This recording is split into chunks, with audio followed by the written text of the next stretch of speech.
Estava então enfermo um certo homem da aldeia da Betânia, onde assistiam Maria e Marta, sua irmã.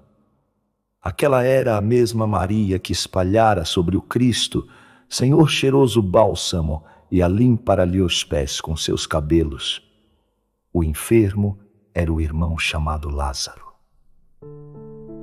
Mandaram, pois, dizer por estes termos as irmãs a Jesus: Senhor, aquele que tu amas enfermo está de cama.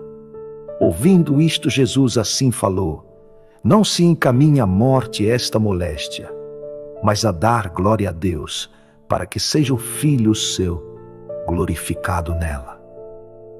Entretanto, Jesus amava a Marta e a sua irmã Maria como a Lázaro. Tendo ouvido, porém, que ele se achava enfermo na Betânia, ainda há 2 dias deixou-se ali ficar. Passado esse tempo, então disse Jesus aos seus discípulos: tornemos outra vez para a Judeia. Ao que disseram eles: Mestre, há pouco quiseram os judeus apedrejar-te, e voltas outra vez para a Judeia. Respondeu-lhe Jesus: do dia as horas 12 não são. Aquele que caminha de dia não tropeça, porque andando vê a luz deste mundo. Mas aquele que de noite caminha, esse tropeça, porque lhe falta a luz. E assim falando, Jesus lhes disse: nosso amigo Lázaro dorme, mas eu pretendo despertá-lo. Se ele dorme, disseram-lhe os discípulos, será curado. Mas Jesus falara de sua morte, e entenderam eles que lhes falara do dormir do sono. Então Jesus lhes disse abertamente: Lázaro é morto, e eu por vós me alegro de não me ter achado junto dele, para que vós creiais, porém, partamos. Disse logo Tomé, chamado Dídimo, aos outros condiscípulos: nós todos vamos também para morrer com ele. Chegou enfim Jesus e viu que Lázaro sepultado estava desde 4 dias. Perto de 15 estádios, vão apenas lá de Jerusalém até Betânia. Por isto a Marta e a sua irmã Maria, muitos judeus vieram consolá-las pela morte do irmão. Sabendo Marta que Jesus em caminho era da aldeia, saiu a recebê-lo, enquanto em casa ficara sua irmã. E Marta, em pranto, assim disse a Jesus: Senhor, se houveras estado aqui conosco, não morrera por certo meu irmão. Mas sei, no entanto, que tudo o que tu pedes, Deus concede.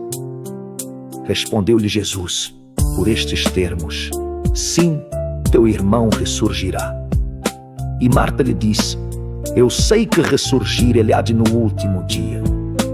Então Jesus lhe disse: Marta, a ressurreição eu sou, e a vida, aquele que em mim crê, ainda mesmo que morto esteja, viverá. E aquele que vive e crê em mim não terá nunca a morte. Nisto crês? Disse-lhe Marta: Senhor, eu creio que tu és o Cristo, o Filho de Deus vivo a nós baixado. E depois que isto disse, ela partiu e foi ter com sua irmã Maria, a quem disse no ouvido: é vindo o Mestre e te chama. Maria, tal ouvindo, ergueu-se e foi logo ao encontro dele, porque Jesus não tinha entrado ainda na aldeia da Betânia, mas se achava onde Marta saíra a recebê-lo. Os judeus que em casa estavam com ela e a consolavam, como viram que Maria se erguera de repente, saíra. Dizendo, acompanharam-na: ela vai a chorar sobre o sepulcro. Chegando, pois, Maria, onde se achava Jesus, lançou-se-lhe aos pés, dizendo: Senhor, se houveras tu conosco estado, meu irmão não morrera. E ele, vendo-a chorar, e bem assim a todos quantos seguiram-na até ali, no seu espírito bramiu e se turbou. Depois do que, olhando para todos, perguntou-lhes: onde o pusestes vós? E responderam: Senhor, vem tu e vê. Então o mestre chorou, que foi causa de dizerem os judeus: vede como amava ele. Alguns, porém, disseram: porventura, quem ao cego deu vista, não podia fazer também que não morresse este outro? Novamente Jesus bramiu consigo e chegou-se ao sepulcro. Era este uma gruta, e por cima estava a campa. Disse-lhes Jesus: tirai a pedra.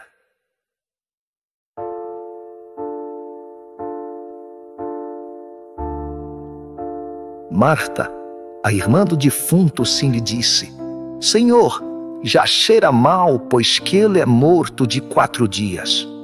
Respondeu-lhe o mestre: pois não te disse eu que, se tu cresces, haverias de ver de Deus a glória? A pedra então tiraram. Levantando os olhos para o céu, Jesus exclama: graças te dou, meu Pai, porque me ouviste. Eu bem sabia que me ouves sempre, mas só falei assim por causa destes que me cercam, me veem, para que creiam que tu me has enviado. Tais palavras tendo dito, Jesus esbrada: Lázaro, sai para fora. E já no mesmo instante saiu morto, os pés e mãos ligados com ataduras, e o seu rosto envolto nalvo sudário.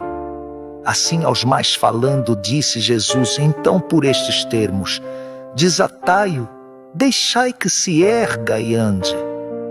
E muitos dos judeus que ali vieram visitar a Maria e a Marta, vendo o que Jesus fizera, foram logo ter com os fariseus e lhes disseram o que Jesus houvera praticado.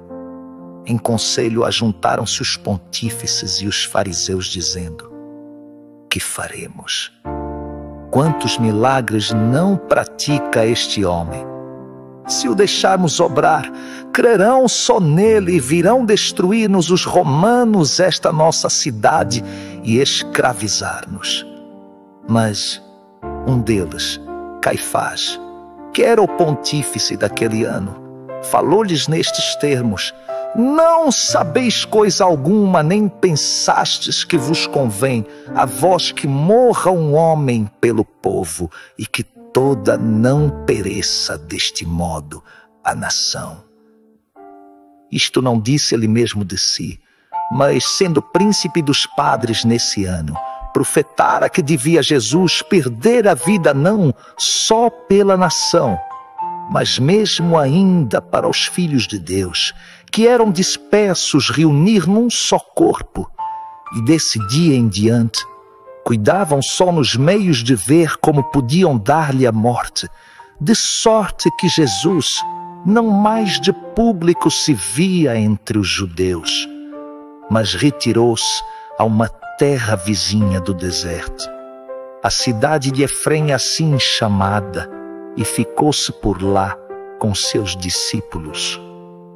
A Páscoa dos judeus estava próxima.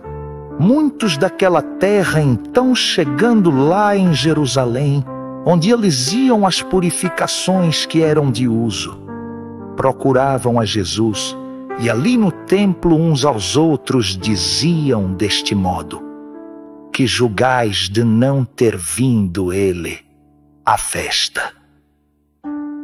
Porém, os fariseus, mais os pontífices, deram ordem que todo o que soubesse onde Jesus estava o descobrisse, para que eles o prender fizessem.